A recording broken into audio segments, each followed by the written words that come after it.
Olá, muito bom dia. Muito obrigado mais uma vez pela sua companhia. Está começando mais uma edição do programa Agronegócio e eu desejo a você que tenha um dia muito feliz e abençoado. E no programa de hoje nós vamos falar da produção e do preço do leite ao produtor. Vamos comentar sobre a inflação que está subindo e deixando o setor produtivo e consumidores apreensivos quanto ao futuro do país. Vamos comentar também do mercado do leite. Vou conversar com Anderson Galvão. Ele é diretor da Celeris e criador do GETAP.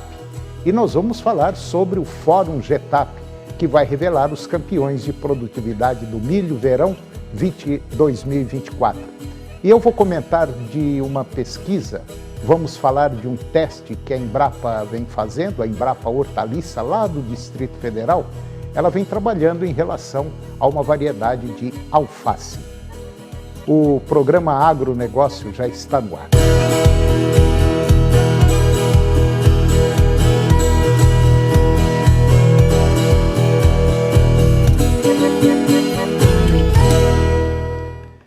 Eu começo o programa de hoje falando sobre a inflação que está subindo e deixando o setor produtivo e consumidores apreensivos quanto ao futuro do país. O Índice Nacional de Preços ao Consumidor Amplo, IPCA, que mede a inflação oficial do Brasil, subiu 0,46% no mês de maio, apontando para uma aceleração em relação à alta de 0,38% apurada em abril. O resultado veio acima do consenso do mercado, que esperava, vamos dizer assim, uma lata de 0,4%, segundo pesquisa do Broadcast. De acordo com os dados divulgados pelo IBGE, Instituto Brasileiro de Geografia e Estatística, o IPCA já acumula uma alta de 2,27% nos primeiros 5 meses do ano. A inflação segue dentro da meta do Banco Central para 2023, que era de 3%. O indicador acelerou a alta acumulada em 12 meses até maio para 3,93%, de 3,69% no mês anterior. O número também veio acima da expectativa do mercado, que apontava para aceleração de 3,87%. A aceleração do IPCA no mês de maio ela foi pressionada pelos preços dos alimentos e também bebidas, que subiram 0,62% na comparação com abril, influenciados pela alta de tubérculos, raízes e legumes, que teve alta de 6,3%. Destaca-se também a batata inglesa, com aumento de 20,6%. Foi o maior impacto individual geral, o índice de preços. E agora vamos comentar da produção e também do preço do leite pago ao produtor. A especulação de agentes de mercado, tendo em vista os impactos negativos das enchentes lá no Rio Grande do Sul sobre a atividade pecuária leiteira, lá daquele estado, também contribuiu para a manutenção da valorização do produto. Contudo, o movimento de alta pode perder força a partir desse mês. Em primeiro lugar, mesmo que gradual, é esperada a recuperação na oferta de leite cru e o aumento da margem de lucro para os produtores nos últimos meses deve incentivar a produção. Em segundo, os laticínios enfrentam obstáculos ao repassar os aumentos dos custos do campo para os preços dos produtos derivados. Os canais de distribuição continuam a pressionar por preços mais baixos, resultando em pequenas variações do preço do leite de caixinha, UHT, também da mussarela e leite em pó, agora no mês de abril. Com margens reduzidas, especialmente em produtos mais padronizados, os laticínios podem encontrar dificuldades em manter o ritmo de aumento nos preços pagos aos produtores. O preço do leite ao produtor registrou um avanço pelo 6º mês consecutivo, conforme informou o Centro de Estudos Avançados em Economia Aplicada, que é o CEPEA. O aumento foi atribuído à combinação de menor oferta de leite no campo e a demanda constante por derivados lácteos. E com isso, na parcial deste ano, o preço do leite ao produtor já acumula um aumento real de 18,7%. E esses valores, eles já foram deflacionados pelo IPCA no mês de abril.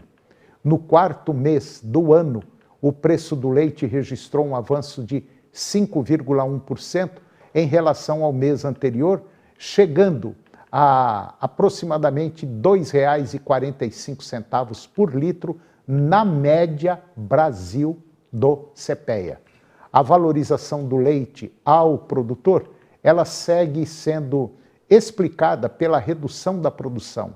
O índice de captação leiteira, que é o ICAPL do CPEA, registrou queda de 0,3% de março para abril.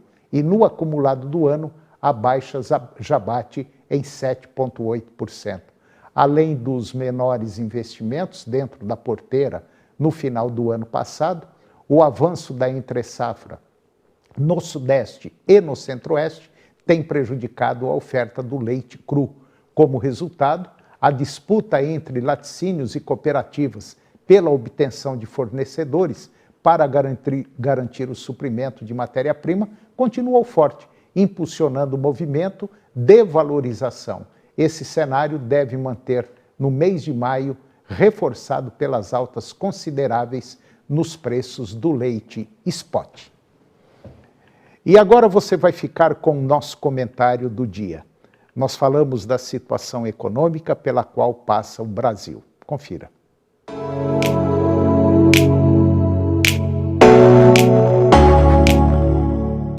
O Ibovespa teve o pior desempenho entre todas as bolsas de valores do mundo, no acumulado dos 5 primeiros meses deste ano. Os estrangeiros atentos a isso já sacaram 35 bilhões de reais da nossa bolsa no período, segundo dados da B3. O dólar está sendo o terceiro melhor investimento neste ano, com alta de 8,19%. Isso nos primeiros 5 meses deste ano. Resumindo, o real está perdendo valor em nossa economia em ritmo decrescente. O nosso dinheiro está valendo cada vez menos e a inflação subindo. Esse movimento de alta da moeda norte-americana reflete o momento negativo macroeconômico do nosso país. Entre todos os países do G20, grupo que reúne as maiores economias do mundo, o Brasil foi premiado com a moeda mais desvalorizada no último mês de abril, perdendo até para a Argentina. Entre 28 de maio e 5 de junho, o mercado de ações brasileiro registrou uma saída de capital estrangeiro de 3,2 bi, aumentando a retração acumulada para 37 bilhões e 500 milhões de reais no ano. E para finalizar, vamos falar da publicação da medida provisória 1227/2024 pelo governo federal, que tem causado uma reação negativa no setor econômico produtivo brasileiro. De acordo com a Frente Parlamentar da Agropecuária, a medida provisória não só impacta o mercado em um momento de crise, como também afeta a balança comercial do país, com consequências prejudiciais para o sistema tributário e a utilização dos créditos do PIS/COFINS. A ex-ministra Tereza Cristina, ela ressaltou que a medida pode travar a economia, afetar a saúde financeira e a geração de empregos. A medida provisória mexe no sistema tributário. É um verdadeiro calote nas empresas que perderão recursos disponíveis, reduzirão planos de investimentos e, como consequência, cortarão empregos. 5 grandes entidades, a Confederação Nacional das Cooperativas, a Confederação da Agricultura e Pecuária do Brasil, a Confederação Nacional da Indústria, a Confederação Nacional do Comércio e a Confederação Nacional do Transporte. Elas protestam contra a medida provisória. Juntas, essas confederações criticam a medida por aumentar a carga tributária sem buscar alternativas para a redução de despesas governamentais que gasta sem precedentes. Não há, por parte do governo federal, uma preocupação mínima em adotar medidas que reduzam as despesas do custo Brasil. Pelo menos é o que afirmam as confederações num documento. Elas destacam que a medida provisória visa aumentar a arrecadação de tributo dos contribuintes, impactando negativamente a competitividade e a saúde financeira das empresas, além de ameaçar empregos e investimentos. A medida provisória pretende arrecadar cerca de 29 bilhões de reais para compensar a perda de 26,3 bilhões de reais previstas para este ano, resultado da desoneração aprovada pelo Congresso Nacional no ano passado.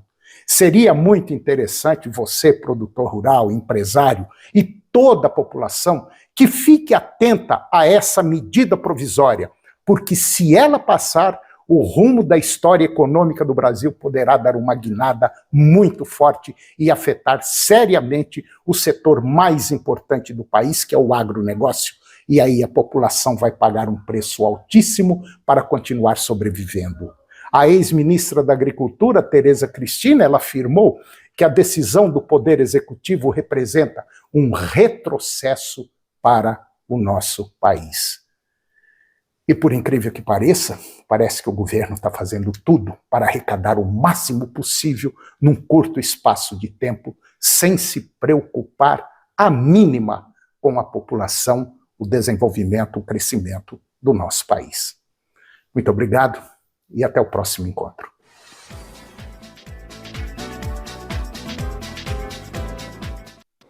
E agora vamos comentar da pesquisa. Vamos falar de um teste que a Embrapa Hortaliça vem desenvolvendo em relação ao alface. A Embrapa realizou um teste de desempenho de 11 cultivares de alface, simulando um cenário de aumento de 5 graus de temperatura, passando da média de 25 graus centígrados para 30 graus centígrados durante 45 dias. O estudo procurou simular futuras mudanças climáticas no planeta para saber se as variedades desenvolvidas pela empresa estavam aptas a enfrentá-las e seguir garantindo a salada dos brasileiros. Alfaces crespas, BRS Leila e BRS Mediterrânea obtiveram o melhor desempenho no experimento com temperaturas mais altas. De acordo com o pesquisador Carlos Pacheco, da Embrapa Hortaliças, lá do Distrito Federal, o estudo utilizou 2 valores de temperatura do ar, conforme a média histórica observada e projetada em um cenário extremo de mudanças climáticas globais para o Brasil, de 25 para 20 graus centígrados e de 30 para 25 graus dia e noite, respectivamente. Os experimentos foram conduzidos na Câmara de Crescimento Vegetal do Centro de Pesquisa, capaz de simular parâmetros atmosféricos como temperatura, umidade relativa do ar e concentração de gás carbônico, por exemplo. O pesquisador da Embrapa lembra que as hortaliças folhosas são mais suscetíveis ao calor e, entre elas, o alface é a mais consumida do país, de acordo com a Associação Brasileira do Comércio de Sementes e Mudas, o que torna o trabalho importante para o esforço de adaptação às mudanças das condições climáticas.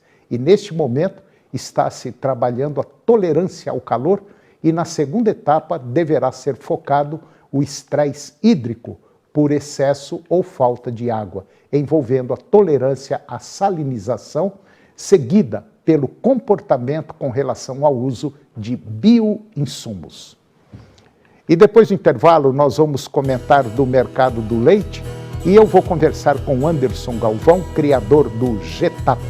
Nós vamos falar sobre o Fórum Getap, que vai revelar os campeões de produtividade do milho verão 2024. Nós voltamos já, é um minuto só.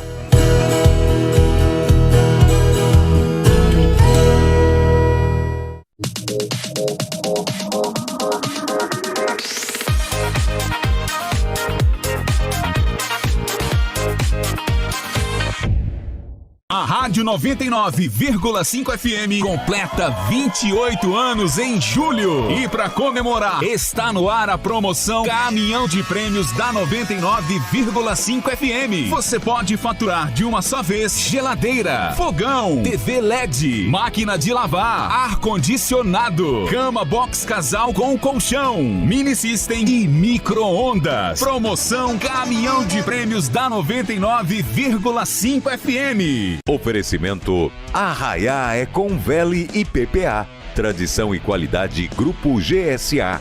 Só no Buriti Shopping você concorre a um carro elétrico e a 31 colares de ouro. Ofertança novomundo.com. O preço bom ficou ainda melhor. TV Serra Dourada. A TV do seu tempo, o tempo todo com você. Canal TV Agro. Apoio Planalto Máquinas Agrícolas Revendedor Valtra. Goiânia, Jussara, Itumbiara e Porangatu.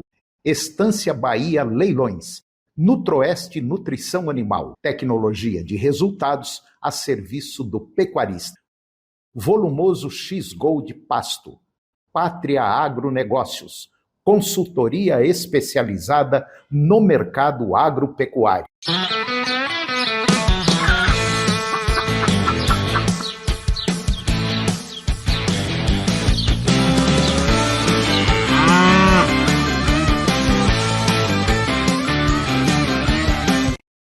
A 99,5 FM leva você para o show que vai parar a cidade. Único, sábado 6 de julho, no estacionamento do Serra Dourada. Com um time de atrações único. Jorge e Matheus. Ninguém vai saber que eu te esqueci. Luan Santana. Sou aquela Simone Mendes. Você vem me buscar. Cleiton e Romário.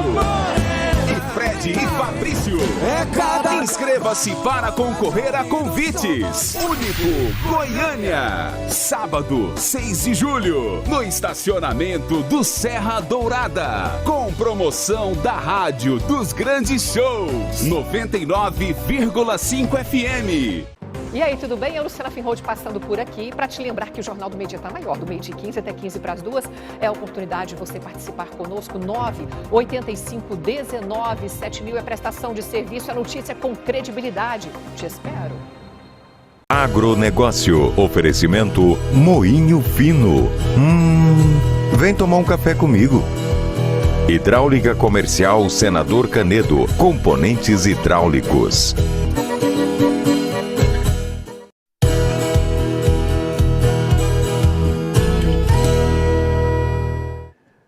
Nós estamos de volta e agora eu vou conversar com Anderson Galvão. O Anderson, ele é diretor da Celeris e é também o curador do GETAP. E nós vamos bater um papo sobre o Fórum GETAP, que vai revelar os campeões de produtividade de milho verão, agora no ano de 2024. Anderson Galvão, muito bom dia, muito obrigado pela sua presença. É um prazer tê-lo aqui no nosso programa, para falar de um tema interessante numa época assim meio complicadíssima, né, do setor agropecuário. Tudo bom, Anderson? Bom dia, Antônio. Bom dia a todos aí que nos assistem. Anderson, me fala um pouquinho o que é a Celeris, o que a Celeris faz, aonde que ela está localizada. Dá uma passada geral. A Celeris é uma empresa de análise de estratégias e concorrência no mundo do agro. A gente está baseado em Uberlândia, operando aqui há mais de 20 anos, ajudando diferentes empresas, produtores agrícolas, indústrias, a navegar nas famosas incertezas do mundo agrícola, né? Incerteza, ora ela é de clima, ora ela é de preço, ora ela é tributária, igual a gente teve recentemente a discussão aí do fim das compensações de PIS e CONFINS. Então, o trabalho nosso nesses mais de duas décadas aí tem sido ajudar aí as empresas, os produtores, os investidores que navegam no mundo agro a minimamente administrar e reduzir o risco da operação. Esse é o nosso dia a dia. Bom, e você, vamos dizer assim, hoje é o curador do GETAP e também foi o criador do GETAP. O que é o GETAP? O GETAP, Antônio, ele tem total conexão com o tema de produtividade e eficiência na cultura do milho. Então, se a gente voltar não muitos anos no tempo, a cultura do milho, ela gradativamente foi assumindo uma posição de segundo plano. A soja se torna a principal cultura do Brasil, principalmente no Cerrado, e o milho foi relegado ao segundo plano. Aí, se a gente voltar lá no começo dos anos 2000, 2004, 2005, começa a ter plantio do chamado milho safrinha. O agricultor plantava milho safrinha, principalmente para ter palhada, para cobertura de solo, para ele, na sequência, fazer a próxima safra de soja. Muito bem, na medida em que o Brasil, primeiro, se torna autossuficiente na produção de milho, deixa de importar milho, até o começo dos anos 2000, o Brasil, eventualmente, importava milho da Argentina, dos Estados Unidos. Então, o Brasil, por ganhos de eficiência, se torna autossuficiente de milho. Em se tornando autossuficiente de milho, primeiro a gente assegura uma oferta abundante e segura para a produção de proteína animal. Surge o polo de proteínas animal em Rio Verde, primeiro com Sadia, primeiro com Perdigão, que depois vira BRF. A Sadia vai lá para Lucas do Rio Verde, no Mato Grosso. Então, o milho, a oferta de milho se torna abundante, regular e previsível. O próximo passo foi o Brasil se tornar um exportador de milho. O Brasil se tornou um importante player na exportação de milho, tanto que no ano passado, nem na melhor das nossas projeções, a gente imaginava que o Brasil se tornaria, como foi em 23, o maior exportador de milho do mundo, passando os Estados Unidos, que tradicionalmente é o maior exportador de milho. E na sequência dessa evolução, o Brasil passa a produzir etanol de milho. Começa com plantas lá na BR-163 no Mato Grosso, mas gradativamente essa indústria vai se consolidando, e hoje o próprio estado de Goiás hoje já tem plantas bastante eficientes, bastante competitivas na produção do etanol de milho. Ou seja, uma sequência de eventos veio se encaixando, e com isso o milho volta a ter uma relevância do ponto de vista de receita, do ponto de vista de mercado, do ponto de vista de margem, tão grande quanto é a soja, a cultura da soja. E qual é o calcanhar de Aquiles? O calcanhar de Aquiles é exatamente aumentar a eficiência, aumentar a produtividade na cultura do milho. A gente, ao longo dessa história de quase 3 décadas na estrada, a gente vê sim produtores rurais altamente produtivos, altamente eficientes na produção do milho, seja na safra do verão, a primeira safra, seja na safra do inverno, a segunda safra, com produtividades inclusive comparáveis a de produtores nos Estados Unidos. Porém, a gente também via e vê que isso é muito dísparo. Tem produtores com nível americano de produtividade e produtores ainda muito aquém na eficiência produtiva. E daí, então, surge o projeto GETAP, lá no final de 2020, começo de 2021, de exatamente identificar esses cases de sucesso na produção do milho, seja da primeira, seja da segunda safra, para que seja possível replicar as práticas, as tecnologias, a gestão agronômica que esses agricultores da vanguarda fazem, para permitir que gradativamente a produtividade média da cultura do milho cresça e com isso tenhamos milho abundante para a indústria de alimentação animal, para a indústria do etanol de milho e para a exportação, visto que o Brasil hoje é um ator super importante, super relevante no abastecimento global de milho. E por trás disso tudo nós temos a produção de suínos, produção de frangos, altamente crescente, mercado aquecido e atrelado também à pecuária de corte, totalmente dependente de milho e soja, né? Esse é um ponto super relevante, Antônio. Olha o caso da pecuária de corte. Tradicionalmente, a pecuária de corte no Brasil não come milho. A porção do gado brasileiro que vai para o confinamento, ele é relativamente pequeno. É pequeno. Mas na medida em que o etanol do milho se torna competitivo, ele tem como subproduto o DDG. E o DDG hoje, ele é parte fundamental na dieta da alimentação da pecuária de corte. Então, ou seja, o milho também ele é responsável, indireto, talvez até direto, pelo aumento da eficiência da produção de carne bovina no Brasil, que ainda é predominantemente a pasto. Então, até na pecuária de corte, que até pouquíssimo tempo atrás o milho tinha pouca penetração, à exceção da silagem, até na pecuária de corte, toda essa transformação da indústria da cadeia produtiva do milho, ela acaba afetando diretamente a eficiência, a competitividade da produção de carne bovina no Brasil. E nós temos também a integração lavoura-pecuária que está entrando aí para arrebentar, inclusive com um ponto fundamental, que é o milho com capim, vamos dizer assim, milho com capim, e esse capim, além de alimentar o rebanho, ele vai me dar uma condição muito melhor para o solo, né? Aquela palhada que o capim deixa, né? O tema, muito bem colocado, o tema da integração lavoura-pecuária, ele é uma combinação muito única de fatores que tornam... Eu acho até perfeita, né? Perfeita, né? Porque você tem uma primeira safra de soja, você tem uma segunda safra de milho, eventualmente sorgo, dependendo da região de janela de chuvas, e uma terceira safra de proteína animal, boi a pasto. Boi a pasto, mas com uma pastagem enriquecida. Então, é uma combinação extremamente eficiente do ponto de vista econômico, do ponto de vista financeiro, do ponto de vista agronômico e, sobretudo, do ponto de vista ambiental. O balanço de carbono desse sistema de produção é extremamente eficiente, né? Então, aí a gente vê de novo, eu costumo dizer o seguinte, soja no Brasil é rei, mas o milho se tornou rainha. Ele é uma peça muito fundamental para que essa engrenagem funcione de forma sincronizada, suave. Eu acho que ele não é a rainha, não. Eu acho que ele é uma peça fundamental aí, junto com o rei, sabe?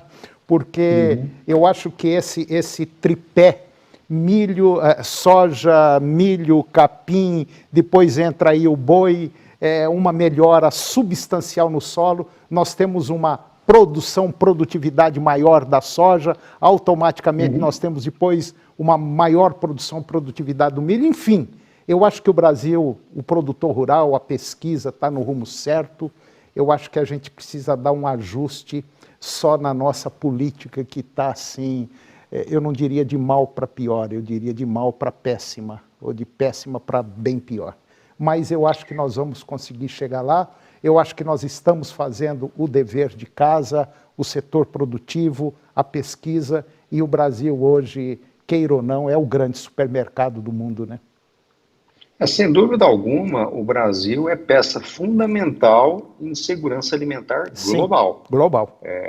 Não só o fato da gente ter hoje você vê, com todo o problema, a tragédia climática que a gente teve no Rio Grande do Sul, não falta comida no Brasil. Verdade. Toda essa discussão de importação, de leilão de arroz é totalmente desnecessário, porque nós somos altamente suficientes na produção de tudo aquilo que a gente come. Exceção a trigo, que a gente ainda importa alguma coisa no volume expressivo. Por enquanto, o Brasil é autossuficiente, né? Por enquanto, porque o trigo do Cerrado está chegando, abrindo alas, né? E com histórias de sucesso muito interessantes. Então, o Brasil é peça fundamental, e é um tema que a gente tem discutido muito aqui na casa, aqui na consultoria. O Brasil é peça fundamental na geopolítica alimentar. Verdade. Tem a Arábia Saudita, que é a geopolítica do petróleo, tem os Estados Unidos, que é a geopolítica militar, mas o Brasil é um componente da geopolítica alimentar. É verdade. E isso nasce nos campos do Brasil afora, no Goiás, no Mato Grosso, em várias outras regiões. Anderson, o nosso tempo aqui já me deram o sinal, a conversa é boa demais, que podia ir mais de horas. Mas eu gostaria que você, o mais rápido possível, assim que você tivesse os resultados aí desse trabalho do Milho Verão, a gente pudesse levar isso para o nosso público, que eu acho muito interessante. E eu agradeço imensamente, foi um prazer conhecê-lo, agradeço a sua participação e eu quero entrar em contato aí e trazê-lo mais vezes aqui. Um grande abraço, sucesso. Sempre às ordens. E muito obrigado, meu irmão. Muito obrigado mesmo. Um abraço a todos. Falou, meu querido. Obrigado. E o programa de hoje chegou ao fim. E eu termino o nosso programa com a seguinte frase: o vaso é feito de argila, mas é o vazio que o torna útil. Muito obrigado pela sua companhia, que Deus nos abençoe e até o próximo programa. TV Serra Dourada SBT Goiânia. A melhor maneira de se informar sobre os acontecimentos do dia. Hoje, às 7h20 da noite, no Jornal Serra Dourada. A seguir, Primeiro Impacto Continuação.